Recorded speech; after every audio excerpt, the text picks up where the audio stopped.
अगर आप भी जीवन में पैसों के लिए परेशान हैं, तो ये कुछ गलतियां ना करें, फिर जादू देखें।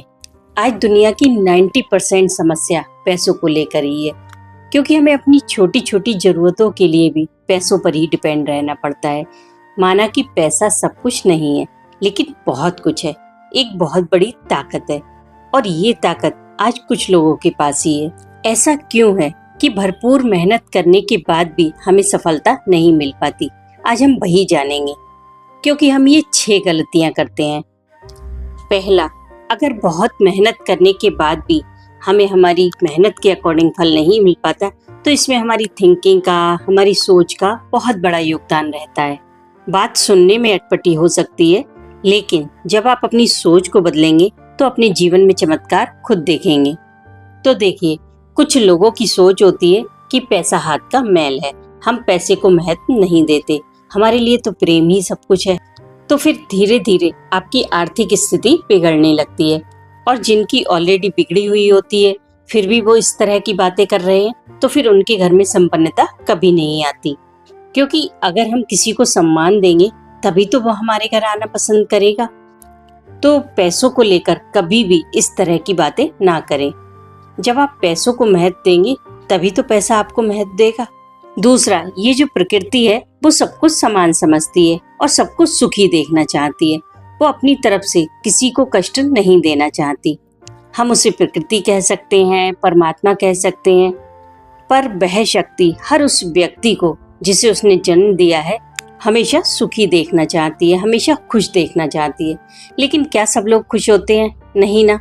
इसका कारण है, ये जो प्रकृति है, जब इसे पता चलता है कि हमें किसी चीज से दुख हो रहा है, पीड़ा हो रही है, तो वह हमें उससे बचाने का प्रयास करती है। जैसे कि आपका कोई पड़ोसी है, उसके घर गाड़ी है, बंगला है, नौकर चाकर है, सब कुछ है, लेकिन आपको उसे देखकर जलन हो रही है। देखिए, ध्यान से समझिए, अगर आपको किसी की संपन्नता को देखकर ईर्ष्या हो रही है, जलन हो रही है, तो प्रकृति को एक मैसेज जाता है कि मेरी संतान को इस बात से पीड़ा हो रही है, तो वह हमें उस चीज से वंचित कर देती है, यानी कि वह हमें बचाने का प्रयास करती है। तो फिर हमारे जीवन में अगर धन की कमी है, तो फिर हम भगवान को दोष क्यों दें?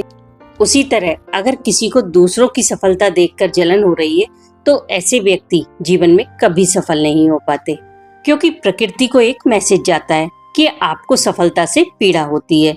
जब दूसरों की सफलता ही इससे नहीं देखी जा रही, तो जब इसे सफलता दे दी गई, ये व्यक्ति सफल हो गया, तो इसे कितनी पीड़ा होगी। और प्रकृति किसी को पीड़ा नहीं देना चाहती, इसीलिए हमें जिस चीज से जलन होती है, दुख होता है, प्रकृति हमें उस चीज से वंचित करती चली जाती है। तीसरा, कई लोग ऐसे भी होते हैं जो अपना छोटा सा भी फायदा करने के लिए किसी को भी धोखा देने से नहीं चूकते। उसका लाभ तुरंत तो दिखाई देता है, लेकिन निकट भविष्य में आप अपने पतन की राह खुद खोल लेते हैं। इसके परिणाम आपको शारीरिक रूप से, मानसिक रूप से और आर्थिक रूप से झेलने पड़ते हैं। इसीलिए किसी को धोखा देने का प्रयास ना करें।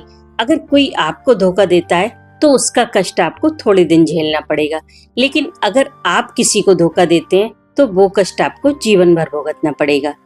चौथा, हमें जो कुछ भी परमात्मा ने दिया है, हम उसके लिए थैंक यू बोलें। अगर हम उसके लिए ही थैंकफुल नहीं है, हमारे अंदर कृतज्ञता नहीं है, तो हमें और कैसे मिलेगा? क्योंकि सुख समृद्धि तभी आएगी जब हम परमात्मा को थैंक यू बोलें। पांचवा, हमारे जीवन में सुख समृद्धि आए, उसके लिए वो सुख समृद्धि हमें अपने व्यवहार में लानी होगी। हमारे पास जो कुछ भी है, जैसा भी है, जो भी परमात्मा ने दिया है, हम उससे बांटना शुरू करें। क्योंकि हमारे आसपास कुछ लोग ऐसे भी होते हैं जिन्हें हमारी मदद की जरूरत होती है, तो हमारे पास जो कुछ भी है, जैसा भी है, हम उनकी हेल्प करें। तो आपकी जितनी भी क्षमता है, जैसा भी आप कर सकते हैं, उनकी हेल्प कीजिए। वो हेल्प कई गुना होकर वापस लौटेगी, क्योंकि समृद्धि की पहचान है बांटना। अगर कोई समृद्ध है तो वो किसी का धन रोकने का प्रयास नहीं करेगा, और न ही किसी से मुफ्त में सहायता लेगा, और जितना भी बनता है उससे ज्यादा देने की ही कोशिश करेगा।